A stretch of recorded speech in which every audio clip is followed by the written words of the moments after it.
지난해 연말, 사실 지난해 연말이라고 하니까 오래된 것 같지만 며칠 안 됐어요.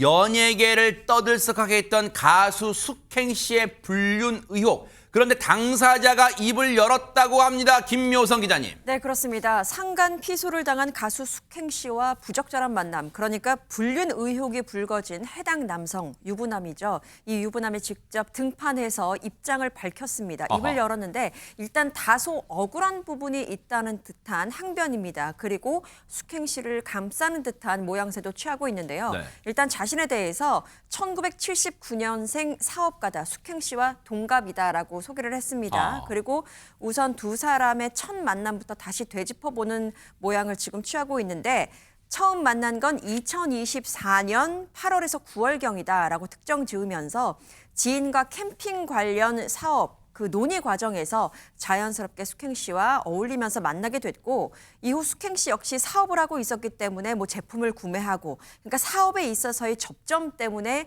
지인으로서 알게 되면서 안부를 나누는 정도의 관계를 유지하고 있었다. 그러다가 지난해 2월에 이 남성이 아내와 별거를 시작하게 되면서 숙행 씨와 본격적으로 가까워졌다라는 것이 이 해당 남성의 주장입니다. 허허. 숙행 씨와 만났다는 걸 부정하는 게 아니라 첫 만남부터 지금 술술 풀어내고 있어요. 근데 대체 어떤 점이 억울하다는 건지 자세히 얘기 한번 들어보시고 이어가 보도록 하겠습니다.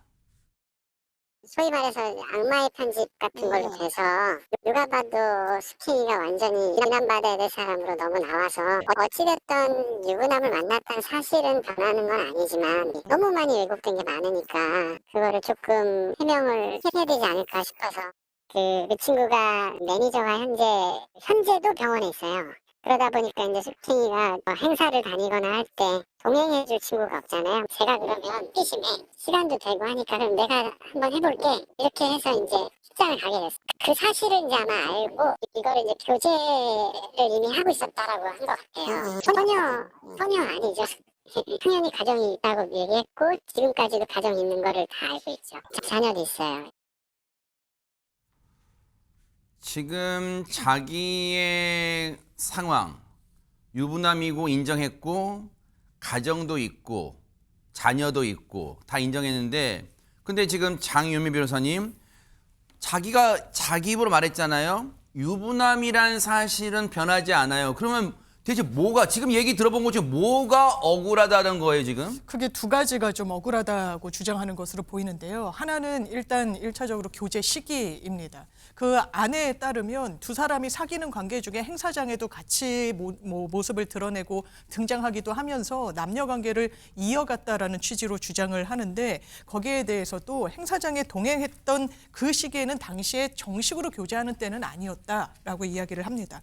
그러면서 이 남성에 따르면 정식 교제를 하기 시작한 것은 지난해 2월 아내와 별거를 하면서부터 본격적으로 가까워지기 시작했고 또 지난해 4월 숙행 씨의 콘서트가 있던 시기에 본인이 고백을 함으로써 연인 관계로 좀 발전하게 됐다라는 이야기를 하는데 이 부분이 만약에 불법 행위로 의유를 하게 되면 파탄된 가정이냐 아니면 아주 좀 평온한 가정이었느냐가 또 판단의 근거가 되거든요. 네. 그래서 이런 식의 어떤 해명을 법률적으로 할 수 있어 보이는 그런 부분이 하나가 있고 네. 또 두 번째로 부인하고 있는 사실은 동거를 했다라는 그 주장에 대한 네. 반박입니다.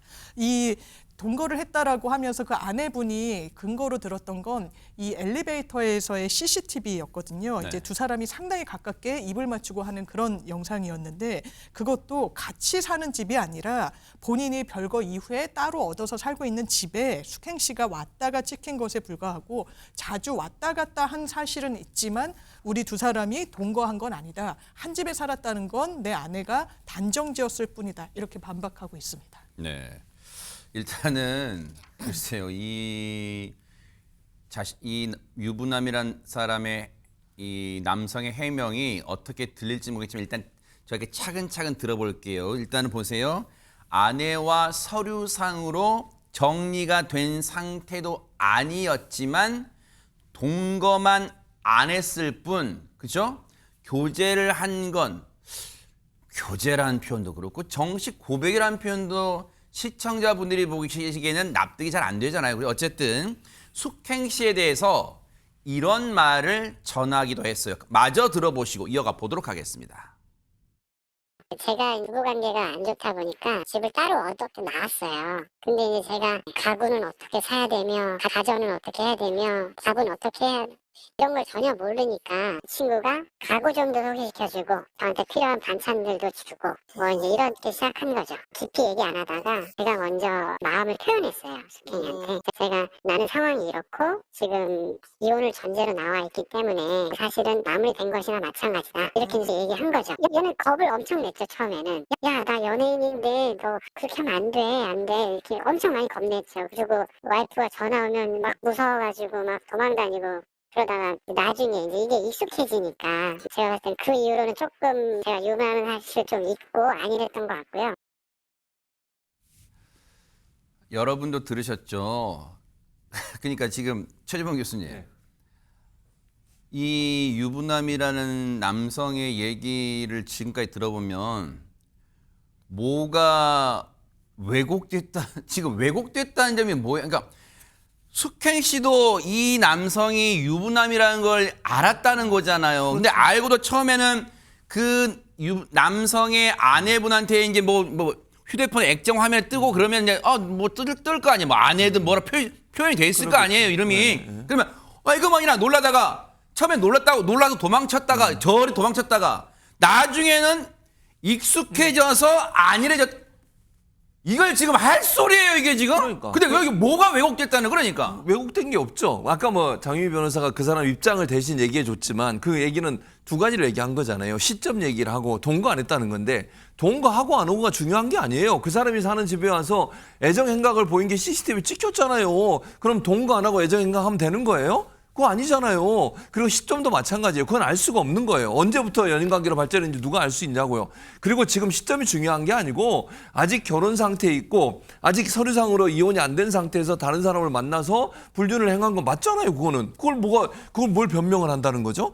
제가 볼 때 이 사람은요. 숙행 씨를 보호하기 위해서 이러는 것 같아요. 네. 숙행 씨가 이제 아무래도 연예인이기 때문에 이런 문제가 불거지면서 방송에서 하차라고 여러 가지 불이익을 당하게 되니까 이걸 좀 보호해 주려고 그러는 것 같은데 도리어 수렁에 더 빠지는 꼴이에요. 제가 더 화가 나는 건 뭐냐면 네. 이 사람이 뭐라고 얘기한 줄 아십니까? 아내와 당장 관계를 정리하고 싶었으나 자녀가 수능 끝날 때까지 기다렸대요. 이게 그러니까 아이까지 데려와서 이제 아이가 수능 보고 그 끝날 때까지는 기다리고 있었다는 거예요. 아니 그러면 시험 망칠까봐 이제 나름 아빠 입장에서 배려했다는 거예요, 자녀를. 근데 그럼 자녀가 몰랐을까요? 아빠가 나가서 안 들어오는데. 안 들어오고 네. 다른 집으로 어디서 살잖아요. 아니 아이들은요 요즘 눈치가 얼마나 빠른 줄 아세요? 아니, 지금 고3쯤 되면 다 알아요. 엄마는 또 모르겠어. 엄마가 얘기했는지 안 했는지 모르겠지만 아유, 최소한 물어는 네. 봤을 거예요. 뭐 엄마, 그럴 수 있죠. 아빠랑 왜 별거했어? 네. 뭐 꼬치꼬치 물어봤을 거 아니에요. 네. 그러면 공부만 해요. 그 집안 꼴이 이런데? 그러니까요. 그런데도 아이 때문에 안 했다고 그러면서 숙행에게도 이혼을 전제로 별거 중이고 현재 모든 게 마무리된 거나 마찬가지라고 설득을 했대요. 이것도 말이 안 되는 거죠. 천천히 다시 한번 읽어볼게요. 뭐라고요? 예. 숙행에게도. 이혼 전제로 별거 중이고 현재 모든 게 마무리된 거나 마찬가지다. 이 마찬가지란 말은 뭡니까 대체? 아니 자기 관점에서 이렇게 얘기하지만 숙행 씨도 아까 우리가 얘기 나눴잖아요. 전화 오고 연락 오고 하니까 뭐 무서워하다가 나중에는 익숙해졌다는 네. 거잖아요. 마무리 안 된 거죠. 네. 마무리가 됐으면 아내가 왜 전화를 했겠습니까? 아하. 아내가 왜 내용 증명을 보냈겠어요? 그 정도로 하면 이거는 이혼이 끝난 게 아니고 네. 뭐 사이가 안 좋은 관계지만 부부관계는 계속되는 거 아니겠어요? 네. 이런 걸로 본다고 하면 제가 볼 때 이 남자가 얘기하는 이 뭐 해명이라고 하는 것도 네. 도리어 본인의 잘못된 부분을 더 강조하는 부분이 아닌가 하는 개인적인 생각입니다.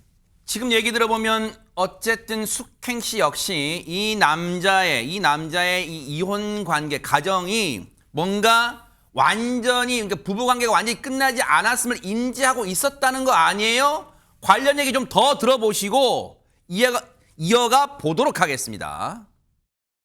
그 부분에 대해서는 할 말은 없어요. 잘못을 인정한다고 하는 거고 어차피 재판에서도 그 부분은 인정받을 수밖에 없는 부분이고요. 나머지 뭐 동거를 했느니 뭐 이런 부분들 그다음에 뭐 하는 이런 것들에 대한 약간 부풀린 오해 이런 것들이 너무 심하다 보니 숙행을 너무 마녀사냥하는 거 아닌가. 유부남 만난 사실 자체는 뭐 평생 사죄를 해야 될 부분이지만 이 모든 게 어쨌든 저한테 저 말만 믿고 속아서 그렇게 된 거고 결론적으로. 근데 이거는 너무 대국민적으로 완전 잘못된 여자로 이제 낙인되는 게 너무 마음 아프고요.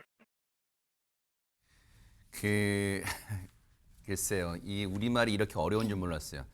안진영 기자님, 이 남성분은 뭔가를 좀 잘못 이해하거나 착각하고 계신 줄 알았는데 100번 양보해서 본인이 숙행 씨한테 나이는 이렇게 들었지만 나 결혼 안 한 사람이야 라고 말을 해서 숙행 씨가 그 말만 철석같이 믿고 자기를 사귀었다면, 자기와 교제를 했다면 지금 이 남성의 주장대로 숙행 씨는 정말 전적인 피해자다. 나만 믿고 이렇게 오다가 여기까지 오다가 이 지경이 됐다. 그래서 마녀 사냥 당하는 거다. 그러면 이게 등식이 성립하는데, 아까 본인이 얘기했잖아요. 중간에 자기가 지금 별거 중이고 이혼하고 있는 이혼 수속을 밟아가고 있지만 아직 끝난 건 아니지만 끝난 거나 마찬가지라는 표현을 썼잖아요. 그러면 이 숙행 씨라는 사람도 이 남성이 유부남인 걸 알고 있었다는 건데 뭐가 마녀 사냥이라는 거고 뭐가 지금 잘못된 여자라고 보고 뭐 어쨌다는 거예요 지금 이게. 앞서 이 남성의 발언 중에 오류가 있는 걸 하나 말씀을 드리면요. 뭘까요? 자, 이런 얘기를 합니다. 아내와 당장 관계를 정리하고 싶었으나 자녀가 수능 끝날 때까지 기다렸다. 즉, 이 얘기는 정리하고 싶었으나 정리하지 못했다는 얘기잖아요. 네. 그럼 스스로도 정리가 안 된 사이라는 걸 인정을 하고 있는데 사실상 끝난 사이다라고 하는 거. 이거 자체가 말이 앞뒤가 안 맞으니까 오류가 있다는 거죠. 네. 자, 이 와중에 또 숙행 씨도 이렇게 남성이 모두 내 잘못이다. 숙행 역시 피해자라는 얘기를 하고 있는데 그런 와중에 대중들한테 숙행 씨가 뒤집어지지 못하는 또 하나의 발언이 있습니다. 바로 아내에게 이런 얘기를 한 거죠. 남편을 공격해야 하는데 괜찮으시겠냐라고 얘기를 한 거죠. 이거 볼 때 처음에는 읍소하고 이 상황에서 조금만 나를 좀 봐달라는 거에서 갑작스럽게 공격하는 것처럼 보입니다. 네. 자, 그거에 대해서도 이 유부남은 자신이 시켰다고 주장을 합니다. 자신 때문에 피해를 받기 때문에 모든 책임은 나한테 있다라고 계속 강조를 하고 있는 거죠. 네. 그러면서 숙행이 모든 책임을 저에게 돌렸으면 좋겠다. 금전적으로 피해를 본다고 하면 어떻게든 보상을 해줄 거다. 네. 어쨌든 지금 너무 많이 상처받을 것 같다. 마음 아프다라고 했는데 어쨌든 지금 너무 많이 상처받아서 마음 아프다라고 할 대상은 숙행 씨보다는 아내와 자녀들이 아닐까라는 생각이 드는 거죠. 자, 그리고 위자료와 재산 분할을 여러 번 했을 정도로 수년 전부터 부부관계가 파탄이 났다고 얘기하는데 지금 아내 쪽 입장에서는 여기에 동의하지 않고 있다고 하죠. 그렇다면 사실상 관계가 끝났다고 볼 수 없고요. 자, 그런데 이렇게 아내가 숙행 씨와의 문제를 왜 공론화시켰을까? 정말로 끝난 관계면은 아내 역시 이기면 완전히 끝내자 할 수 있는데 공론화시켰다는 거죠. 이 부분에 대해서 남편의 주장은 이겁니다. 원망의 타깃이 필요했던 것 같다. 연예인이라 공격하기가 좋지 않냐. 사실 난 여자 문제가 이번이 처음이 아니다. 지난번에도 있었다라고 얘기를 한 건데 결국 그 당시 다른 여성에 대해서 복수하지 못한 거, 공격하지 못한 거에 대해서 나한테 복수를 한다고 하고 있는데 결과적으로 그거에 대해서 숙행 씨가 부적절한 관계를 맺은 건 사실에서 숙행 씨를 문제 삼고 있는데 여전히 숙행은 잘못이 아니다. 결과적으로 이 남성의 모든 발언은 나는 유명인이 아니니까 다쳐도 되지만 숙행만은 보호해달라. 결국은 지금도 두 사람의 관계가 굉장히 돈독하다는 얘기를 강조하는 걸로밖에 비춰지지 않습니다. 우리 또 법조인이신 장유민 변호사님 나와 계시니까 여쭤볼게요. 지금 이 남편이라는 사람, 유부남, 이 남성이라는 사람은 왜곡됐다. 이 언론 뉴스파이터를 비롯해서 많은 지금 이 시사 프로그램들이 이 문제 다루면서 뭐 이제 동거했다, 자기랑 이 숙행 씨가 동거했다 등등등이 사실이 아닌 부분이 마치 부풀렸다고 하는데 지금 동거했느냐 여부가 지금 중요한 거예요. 지금 이 부분에 대해서 그럼 아까도 최재명 교수도 얘기했지만 지금 이 부분을 가지고 마녀 사냥이니 사실 왜곡이니 숙행 씨는 전적인 피해자니 그리고 뭘 얘기하고 싶은 거예요? 그러니까 앞으로 법적인 다툼을 이 위에서 막 시쳇말로 뭐 밑에 뭘 까는 거예요? 뭐 밑자락 까는 겁니까? 뭡니까 지금 이게? 제가 조심스럽게 추정해 본다면 변호사의 자문을 받고 지금 이런 발언을 좀 고르고 골라서 한 게 아닌가. 왜냐하면 좀 유명인이잖아요. 그러니까 본인이 해명을 했을 때 그냥 마음대로 하기에는 상당히 좀 조심스러웠을 거고 왜 그런 말씀을 드리냐면 기본적으로 부부 사이에 파탄을 냈을 때 저희가 대단히 좀 많은 비중으로 올라가고 있는 소송 유형이 이제 상간녀 내지는 상간남에 대한 불법행위, 이 손해배상 소송이 상당히 요즘 많습니다. 그걸 전문적으로 처리하는 로펌들이 생길 정도로. 왜냐하면 이게 간통죄가 폐지된 이후에는 민사 민사적으로 배상만 가능하기 때문에 더 소송 유형이 늘어나고 있는 건데요. 네. 그때 대법원이 그러니까 우리나라 판례가 견지하고 있는 태도는 정말 화목한 가정을 깨면 그건 정말 위자해야 되는 거예요. 손해배상해야 되고 돈으로 이걸 갚아야 되는데 이미 파탄이 났고 그리고 더는 회복할 수 없는 가정인 경우에는 어떤 일반 배우자가 부정행위라고 통상 지칭되는 행위들을 했을 때 이걸 불법행위로 보지 않는 판시가 있습니다. 이미 어차피 그 가정은 깨져서 이 사람이 어떤 선택을 하든지 간에 이 가정의 회복에는 영향을 주지 못할 정도에 이르렀어야 되는 거예요. 그러면 이 해당 남성이 우린 이미 깨졌고 이게 깨졌다는 건 사실 객관적으로 보여주는 건 별거밖에 없습니다. 사실상은. 네. 그러니까 우리는 별거를 했었고 본인의 과거의 여성 전력을 이야기하는 것도 이미 깨질 대로 이 깨진 과정이라는 걸 다시금 강조하고 싶어하는 걸로 보여요. 그렇다면 뭐랄까요? 법률적인 전략상이랄까요? 이런 부분은 아마 소송으로 이 부분이 비화되더라도 계속 견지해 나갈 주장으로 좀 짐작되는 바가 있습니다. 그럴 수 있겠어요. 뭔가 전략, 나름 지금 잠은 받은 것 같아요. 느낌상. 그런데 김현주 평론가님, 그러면 이 남성은 본인도 얘기했지만 이른바 시체말로 숙행 씨를 카바 쳐주려고 보호해 주려고 이런 인터뷰를 유튜버와 한 것 같은데 그러면 숙행 씨 다시 뭐 이 방송 나올 수 있고 이미지도 회복되는 거예요? 어떻습니까? 글쎄 과연 그럴까요? 오늘 지금 이 내용을 다루면서 시청자 여러분들이나 혹은 여기 앉아 계신 패널 여러분들도 저런 설명이나 해명을 들을수록 점점 미궁에 빠지는 느낌을 받지 않습니까? 이미지 회복에 실질적인 도움이 될 수 있을지 상당한 큰 의구심이 드는 게 사실입니다. 네.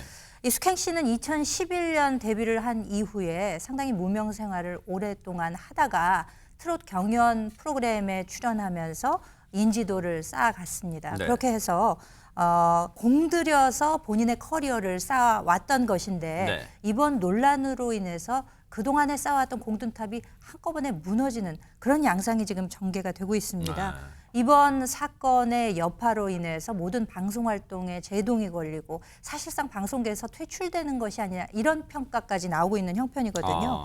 하지만 숙행 씨 역시 본인은 피해자라는 입장을 거두어들이지 않고 있기 때문에 사실 이번 여파가 앞으로 해결되기 위해서는 이 숙행 씨가 이 남성이 유부남이었다는 사실을 과연 정말 인지하고 있었는지의 여부가 네. 주요한 관건이 되지 않을까 싶습니다. 그래요.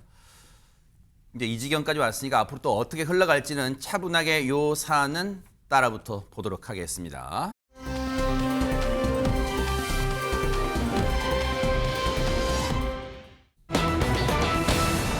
한 고비를 넘으니까 또 한 고비 나온다고 박나래 씨 관련 논란이 지금 새해에도 이어지는 것 같습니다. 김묘성 기자님. 네, 그렇습니다. 박나래 씨에게 갑질을 당했다며 폭로한 그 고소까지 이어졌죠. 그 전 매니저 같은 경우에는 갑질에 이어서 굉장히 폭언이라든지 폭행까지 주장을 한 바 있습니다. 그렇죠. 박나래 씨에게 술을 마시지 않는다라는 이유로 폭언을 들었고 술잔에 맞았다라는 이야기였는데 그때의 사건이 벌어졌던 정황까지도 좀 더 자세히 지금 드러나고 있습니다. 일단 술을 마시다가 박나래 씨가 자신에게 술잔을 던졌고 그게 얼굴에 맞았는데 아이고. 잔이 또 깨지게 되면서 얼굴이 일단 멍이 들었고 손을 베어서 4바늘 정도로 꿰맸다라는 건데 이게 그냥 말로만 있는 것이 아니고요. 상해 진단서, 치료 확인서까지 받게 되면서 경찰에 제출을 한 정황까지 지금 드러나고 있습니다. 네. 전 매니저에 따르면 이 사건이 발생했던 시기는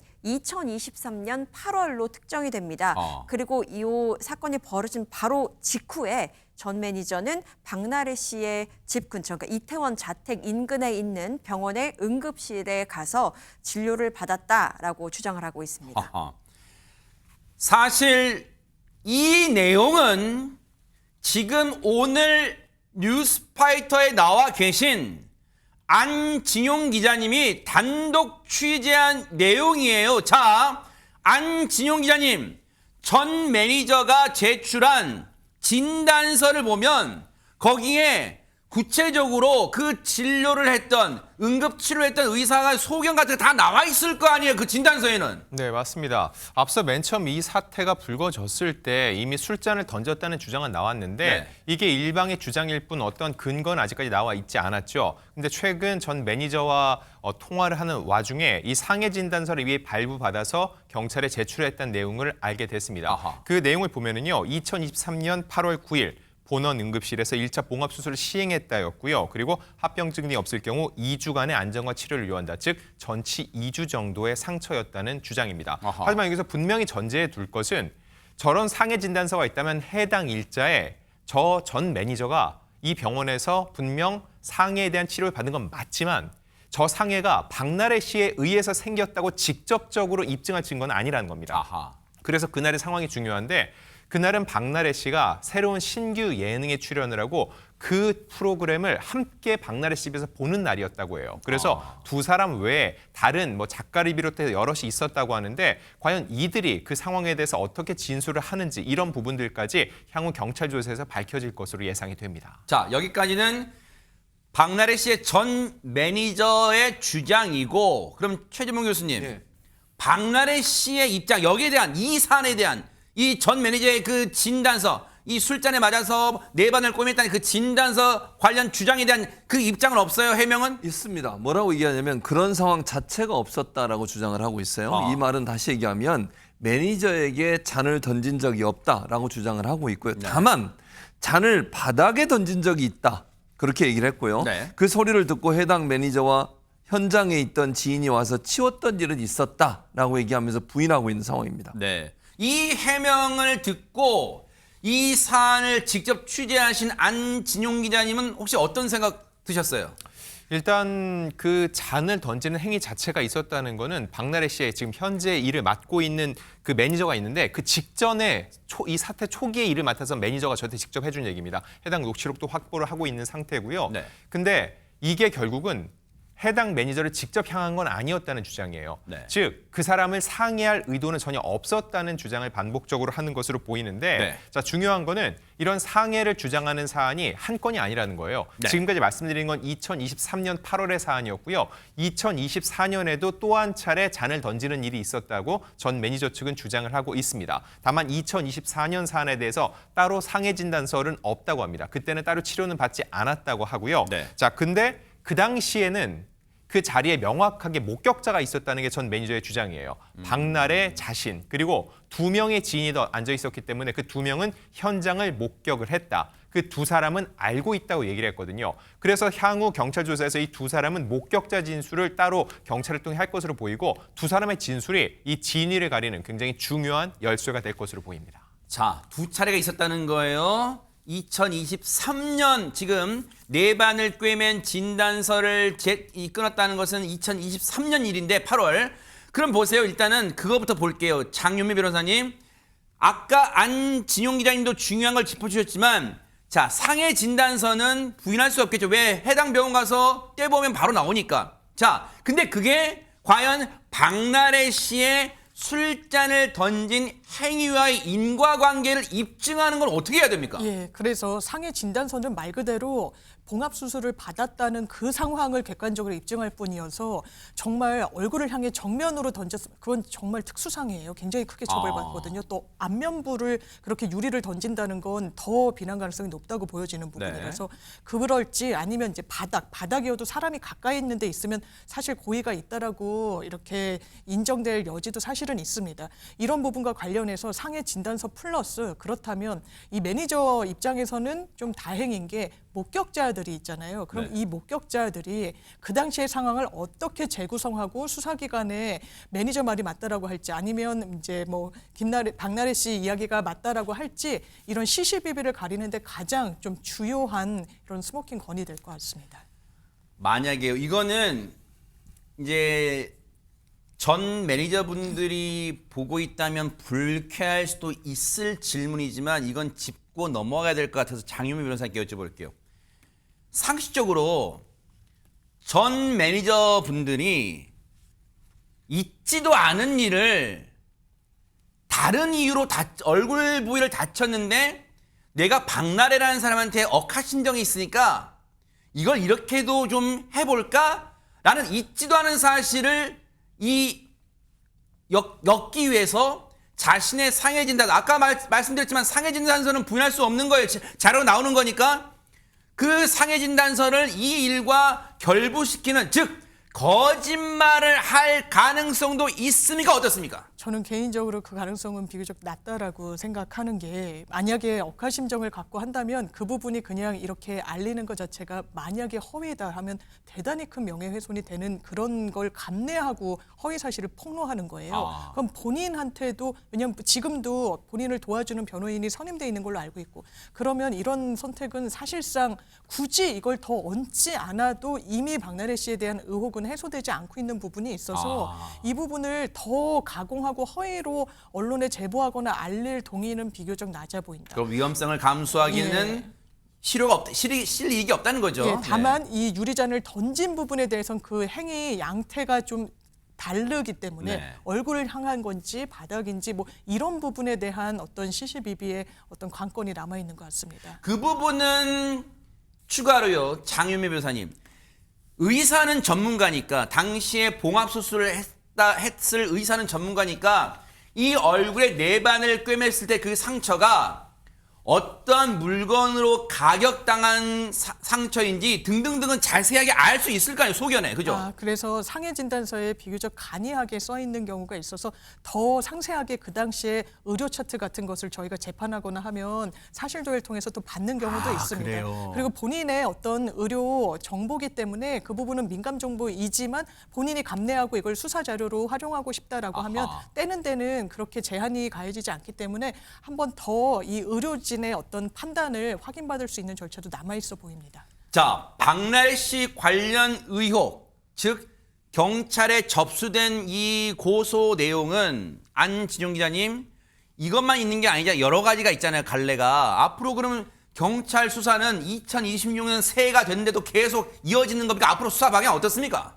네, 현재 이제 서울 영상경찰서에 박나래 씨가 고소한 사건에 대해선 고소인, 피고소인 조사가 모두 끝났습니다. 용산경찰서. 그렇습니다. 네. 근데 강남경찰서가 더 핵심적이라고 볼 수 있어요. 총 6건이 지금 진행이 되고 있습니다. 그중엔 조금 전에 얘기했던 특수상해를 비롯해 의료법 위반, 명예훼손 등이 포함이 됐죠. 네. 특히 특수상해 같은 경우는 벌금형이 없는 사안이기 때문에 박나래 씨 입장에서는 철저하게 이게 아니라는 사실을 입증하려고 노력을 할 것으로 보이고요. 또 하나 중요한 건 의료법 위반인데 이건 박나래 씨뿐만이 아닙니다. 바로 일명 주사이모에 대해서도 고발이 접수돼 있기 때문에 또 이를 고발장을 접수한 전 대한의사협회 대변인 같은 경우는 고발인 조사를 모두 마친 상황입니다. 게다가 이 주사이모는 출국 금지까지 돼 있기 때문에 또 이게 시간이 길어지면 증거 인멸의 우려가 있기 때문에 의료법 관련해서도 박나래 씨와 주사이모에 대한 수사가 빠르게 속도를 낼 것으로 예상됩니다. 어쨌든 2026년 시작도 연예계는 지금 뒤숭숭합니다. 이 부분은 억측과 예단하지 않고 차분하게 따라붙어 보도록 하겠습니다.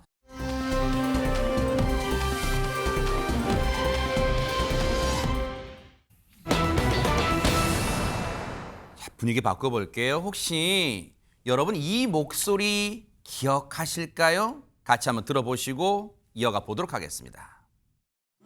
어머나 반가워라. 이게 누구야? 얘들아 오랜만이야. 이제 친하게 지내기로 한 거니? 그래 잘. 그러면 그렇지. 못 살아. 정신 사나워. 가만히 좀 있어라. 톰 아프지도 않아? 제리 톰 좀 그만 괴롭혀. 얘들아 장난칠 때가 아니야. 이제부터 둘이 힘을 모아 우리 친구가 이 호텔에서 꿈을 이룰 수 있게 도와줘야 한단 말이야. 톰과 제리 극장에서 만나요. 자, 아마 추억의 이 해외 만화 영화 톰과 제리라고 여러분 다 아실 텐데 지금 우리가 주목하는 건 김묘성 기자님 목소리, 이 목소리 누가 막 떠올라 하실 거예요 지금. 네, 그렇습니다. 한 번 들으면요 잊을 수가 없습니다. 그 또랑또랑한 유쾌한 목소리의 주인공 성우 송도순 씨인데요. 그쵸. 송도순 씨가 지난달 31일입니다. 향년 76세의 일기로 혈압암 투병 끝에 세상을 떠났습니다. 아이고. 이제 그 목소리는 추억 속에 남게 됐는데요. 아이고. 사실 고 송도순 씨 같은 경우에는 앞서 보셨던 톰과 제리뿐만 아니라 101마리 달마시안 등에서도 목소리로 참여를 했고요. 그리고 라디오에서 정말 많은 사랑을 받았었죠.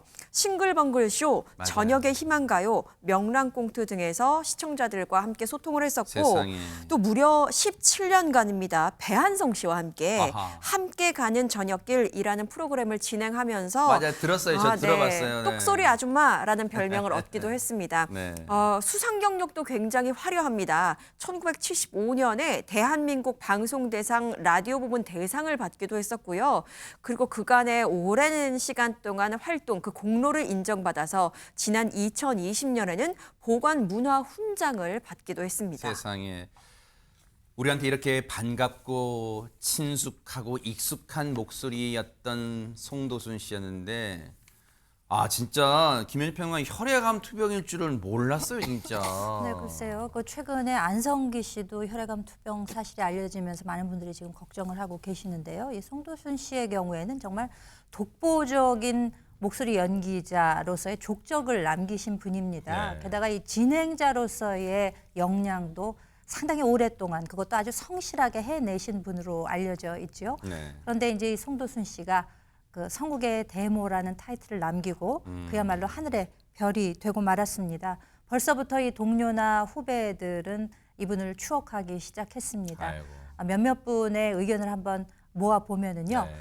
어제 남궁옥분 씨 가수로 활동하고 계시는 분이죠. 본인의 SNS를 통해서 이미 열흘 전부터 상태가 무척 좋지 않았음을 전하기도 했습니다. 그래도 툭툭 털고 일어나실 줄 알았는데 오랜 투병 끝에 이렇게 떠나시게 된 점에 대해서 굉장한 안타까움을 표시를 했습니다. 네. 아마 지난해 여름에 같이 만나서 냉면, 불고기 이런 걸 먹으면서 이제 많이 좋아지셨구나라고 생각했는데 그만 그게 마지막이 되고 말았다는 아이고. 거죠. 너무 아까운 분이 너무 일찍 이 세상을 떠났다는 것이 믿기지 않는다는 네. 그런 표현을 했습니다. 그리고 또 한 사람의 이분은 정말 단짝이라고 불렸던 분이기 때문에 이분은 어떤 소회를 가지고 있을까 궁금하기도 합니다. 바로 성우 배한성 씨인데요. 진짜 단짝이죠, 맞아요. 그렇습니다. 17년간 가까이 그야말로 퇴근길 직장인들의 애환을 담아서 정말 유독 가족 못지않은 그 우위로 다지면서 프로그램을 진행을 하기도 했었는데요. 이 배한성 씨가 일찍이 그 사별을 한 적이 있습니다. 그때 이 송도순 씨가 정말 이모처럼 자녀들을 많이 챙겨줬었대요. 그래요? 그렇기 때문에 지금 그 아이들조차도 마치 친이모를 잃은 것처럼 세상에. 무척 상실감에 망연자실하고 있다고 합니다. 그 배한성 씨가 전하기로는 사실 이렇게 세상 떠나시기 전에 이제 투병 중에 병원에 한번 찾아가서 문병을 하고 싶었었던 것 같아요. 그래요? 근데 그런 의사를 전하니까 한사코 긋고 오지 말라고 해서 상당히 좀 섭섭하기도 했었다는데 사실 그 내용을 알고 본 즉슨 이제 투병 생활을 오래 하다 보니까 아마 탈모 상태가 진행되다 보니까 아마 그 모습을 아무리 가까웠던 단짝이라고 세상에. 할지라도 보여주기 싫었었던 그런 마음이 있으셨던 게 아닌가 그렇게 회상을 하고 있습니다. 네. 그렇지만 다만 이 투병 의지가 굉장히 강해서 다시 일어나서 맛있는 것도 서로 먹으러 가고 이렇게 생각을 하고 있었는데 별안간 이렇게 별세 소식이 전해지니까 정말 믿기지 않을 정도로 충격적이라는 그런 소회를 밝혔습니다. 그러니까요. 시청자분도 정말 안타까워하시고 진짜로 그 고인을 기릴 추억을 더듬으실 것 같은데 사실 그 송도순 씨는 우리한테 친근하고 다정한 목소리의 주인공이기도 했지만 수많은 예능 프로그램에서 아주 유쾌한 모습도 보여줬습니다. 같이 한번 보시고 이어가 보도록 하겠습니다. 우리 며느리가 내가 눈을 한눈 팔면 내 머리 꼭대기 올라가래요. 근데 조심해야 돼. 내가 설거지 해놓으면 아유 어떻게 이렇게 하세요. 이러고 또 다시 해. 그러니까 내가 차라리 안 하는 게 나아. 그리고 걔가 주인공이고 내가 옆에서 시다를 하니까. 아니 송도순이가 어디로 갔어? 나는 잘은 못해. 아니 걔가 잘해. 그렇게 하고 나서 꼭 하는 얘기가 어머니 나 같은 며느리 없죠. 어머니 며느리 잘 본 거 아시죠? 이거를 꼭 하면 내가 괜찮아. 잘났어. 이렇게 해줘요. 근데 내가 그러면서 요즘 정말 내가 이렇게 감격해서 아멘 하겠다 하는 게 뭐가 있냐면 제가 위가 되게 나빠요. 제가 생방송을 오래 해서 밥을 제대로 못 먹어가지고 조금씩 잘 토해요. 그래서 뭐 병원을 자주 가고 이러는데 물을 먹으면 좋다고 그러더라고요. 그 얘기를 듣더니 강화에 가서 물을 포대로 사가지고 지금 6개월을 갈아 갖고 오는 거예요. 난 걔가 오면 무서워 죽겠어. 그럼 안 먹을 수가 없잖아요. 그리고 고개 떨어지는 걸 어떻게 하는지 딱 전화해. 세상에 생전에는 며느리 분과도 마치 톰과 제리처럼 투닥투닥 하셨나 봐요. 근데 서로 의지를 많이 했나 봐요. 아, 그러니까요. 근데 이제 일반인들은 대체적으로 송도윤 씨 하면 못된 시어머니일 것이다 이런 편견을 갖고 있을 것 같아서 본인이 속상하기도 했다고 그래요. 그래서 처음 아들을 결혼시킨다고 했을 때 사람들이 그런 얘기를 했다는 거예요. 송도수는 며느리를 잡을 거야 이런 말을 하고 하는 걸 들었는데 뭐 대놓고 하지는 않았겠죠. 충격을 좀 받았다고 하고요. 그래서 그때도 이랬는데 내가 왜 남의 딸을 데려와서 잡아 이런 생각을 하면서 자기는 그런 어머니 시어머니 되지 않을 거라고 작정을 했다고 그랬는데 그래서 10계명이 아니라 3계명을 만들었대요. 시어머니 3계명. 제가 읽어드릴 테니까 많은 대한민국의 시어머니 여러분 이거 꼭 지키시기 바랍니다. 첫째, 두고 보지 말자. 두 번째, 궁금해하지 말자. 세 번째, 나를 따르라고 하지 말자. 정말 주옥 같은 3계명입니다. 아, 신세대 시어머니신데요. 그러니까 이렇게만 하면 절대로 고부 갈등이 생기지 않아요. 네. 그래서 이게 며느리와 나와의 사이에는 평행선이 다 있고 서로가 서로를 존중하는 사이라고 얘기를 하면서요. 며느리하고 단둘이 해외여행도 다녀오셨대요. 그러면서 뭐라고 했냐면 다른 친구들에게도 한 번쯤 며느리와 단둘이 해외여행 한번 가봐라. 그런 얘기하면서 유쾌한 고부 사이였다는 것을 얘기하고 있고요. 가족들도 대중들도 이런 송도순 씨의 모습 때문에 그를 그리워하는 마음이 더 깊어지지 않을까 이런 생각이 듭니다. 아마 많은 분들이 서운해하고 안타까워하실 텐데요. 그래도 생전에 고 송도순 씨가 우리에게 줬던 즐거움, 행복은 우리 가슴 깊이 영원히 남아있지 않을까 그런 생각해 봅니다. 고인의 영면을 기원하겠습니다. 자, 방금 들어온 소식, 안타까운 소식이 들어왔는데요. 서울 종강역 앞에서요. 택시가 인도로 돌진하는 사고가 일어났습니다. 지금 시민들 심정지 1명을 포함해서 6명이 다치는 큰 사고가 일어났다고 하는데요. 너무너무 안타깝습니다. 이 자세한 내용은 이어지는 뉴스 7에서 더 자세히 전해드리도록 하겠습니다.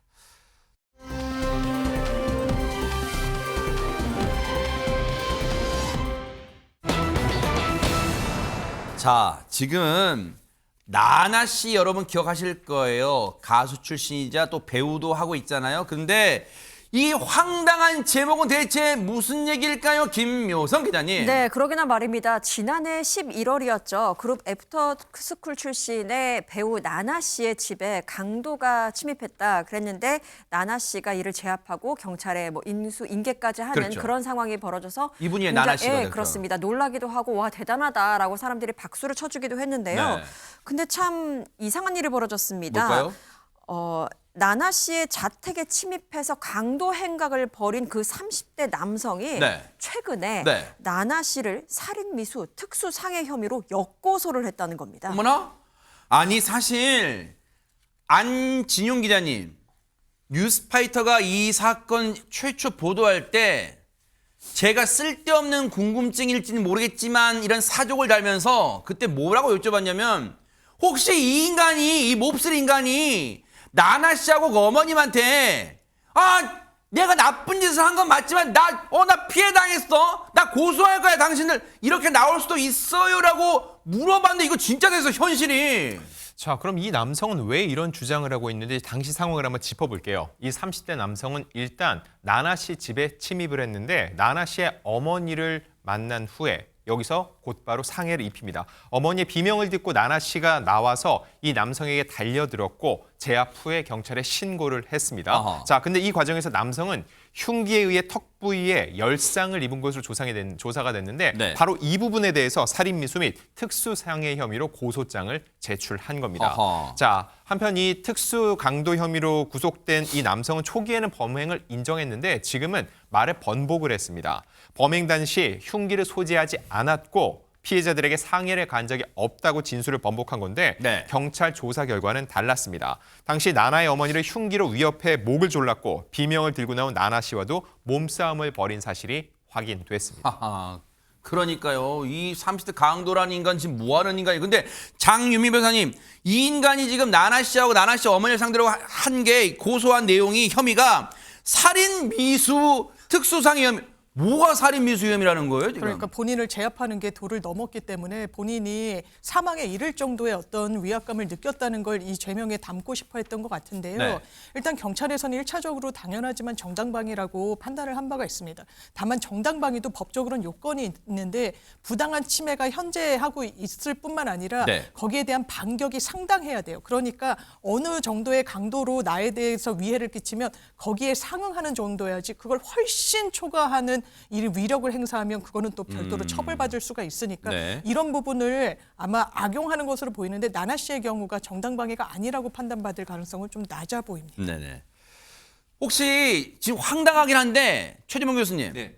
나나 씨가 이제 이 소식 들었을 거 아니에요. 네. 어머, 나를 고소했다고요? 입장 같은 거 추가로 나왔을까요? 나왔습니다. 당초에는 나나 씨 측에서는요, 이 남성이 나이가 좀 어리나 봐요. 그걸 고래에 선처를 하려고 생각을 하고 있었대요. 아. 본인 또 연예인이고 이러니까. 그런데 남성이 역고소를 했잖아요. 이 사실을 발견한 뒤로는 합의 불가 원칙을 세웠다고 하면 당연히 저는 그래야 한다고 생각하고요. 아하. 나나 측은 현재 진행 중인 재판과는 별개로 네. 남성을 상대로 무고, 고소 등의 가용한 법적 조치를 동원해서 끝까지 책임을 묻겠다는 계획입니다.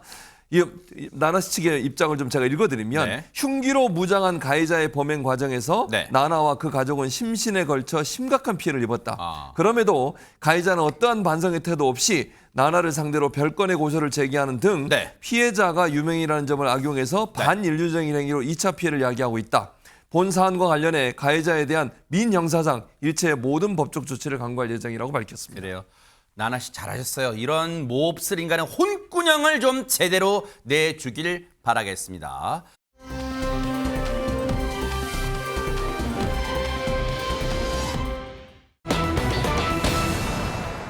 만약에요, 시청자 여러분의 자녀분이 첫 사회생활을 하는데 상사로부터 또는 상사로부터 이런 폭언, 이런 얘기를 듣는다면 어떠실까요? 같이 한번 지금 들어보시고 이어가 보도록 하겠습니다.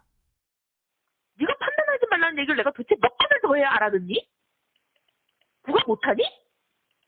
도대체 얼마나 더 얘기를 해야 네 머리에는 그게 이해가 되니? 너 뭐 IQ 한 자리야?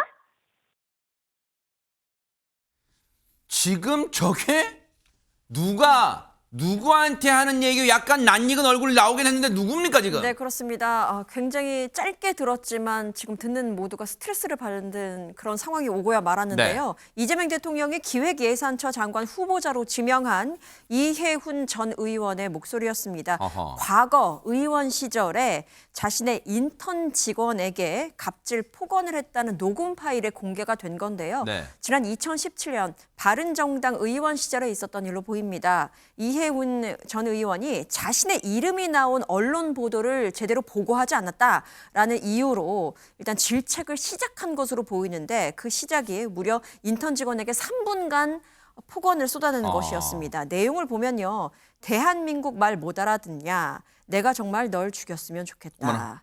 IQ가 한 자리냐. 사실 일반 사람들도 평생 누군가에게 하지도 누군가에게 듣기도 힘든 그렇죠. 그런 내용들이 쏟아지는 모습이었습니다. 그런데 여러분, 자, 이제 심장 붙들어 매세요. 앞에 들은 그 내용은 약과였답니다. 자, 다시 추가로 더 들어보시고 이어가 보도록 하겠습니다.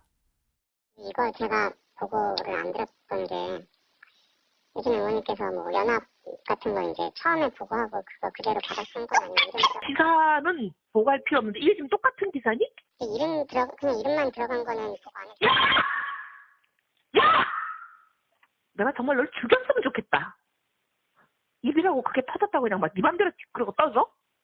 이름만 들어가고 안 들어가고가 아니라 그냥 어디 행사에 참석했다 그런 거는 상관없는데 지금 이거는 나한테 얘기하는 거잖아.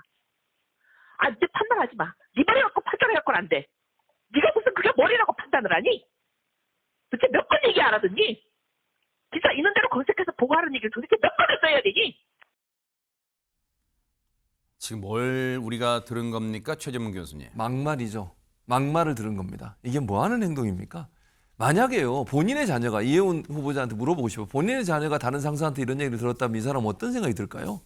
머리가 아마 피가 거꾸로 솟을 겁니다. 어떻게 이런 말을 자기가 아무리 마음에 안 든다고 하더라도요. 자기가 일을 시킨 사람이 제대로 일을 못했다도 이런 식으로 되어가면 안 되는 겁니다. 이게 할 수 있는 행동인지 네. 도저히 납득이 안 됩니다. 국민의힘에서는 지금 정치권 반응 엇갈리는데요. 국민의힘에서는 지금 격렬한 비판이 나오는데 오히려 민주당에서는 감싼데요. 얘기 좀 들어보시고 이어가 보도록 하겠습니다. 저는 사실 이혜원 전 의원께서 그렇게 소리 지르거나 그런 일을 벌이는 것을 제 스스로도 봤고 또 그런 얘기를 워낙 많이 들어서 여의도에 조금만 아는 분한테 확인해 보면 이혜원 이분이 어떤 분인지 그 인간 됨됨이에 대해서 다 알았을 텐데 익히 좀 듣고 있었던 이야기들이라 놀랄 거는 없었습니다. 아마 국민적 감정의 분노 게이지를 굉장히 높일 거라고 생각을 하고 있습니다. 전화를 받고 저한테 그러한 갑질 문제가 있기 때문에 어떻게 했으면 좋겠느냐고 해서 그건 역시 지금 마음이 어떻느냐 했더니 자기가 잘못했다고 인정을 하더라고요. 진솔하게 사과를 했으면 좋겠다 했더니 그건 자기 잘못이라고 솔직히 인정하면서 왜 내가 그러한 일을 했는지 모르겠다 하고 사과하겠다고 그러더라고요. 그래요. 자, 한 40초 드릴게요. 일단 이건 뭘 비판하기 앞서 왜 박지원 의원에게 전화했어요? 이혜원 후보는? 일종의 지원군이 좀 돼주십사 하는 호소를 하기 위한 것이 아니었나 싶습니다. 박지원 의원의 경우는 지금 22대 국회에서 최연장자이면서 다양한 의정 활동을 해오신 굉장한 경험을 갖고 계신 분이죠. 또 여당의 대표격으로 생각해서 아마 이분에게 자신의 뜻을 호소하면서 본인의 좀 구원군 역할을 해주었으면 좋겠다라는 뜻을 은근히 표시한 게 아닌가 저는 그렇게 판단을 하고 있습니다. 그래요. 글쎄요, 이게 맞나요? 박지원 의원을 통해서 뭐 대리 사과한 거예요? 뭐예요? 본인한테 이런 평생에 들어볼까 말까 남들은 그 폭언을 들은 그 고성을 들은 그 당시 인턴 직원분한테 지금이라도 사과해야 되는 게 아닐까요? 이게 저만의 생각일까요? 시청자분들은 어떻게 생각하실지 궁금합니다.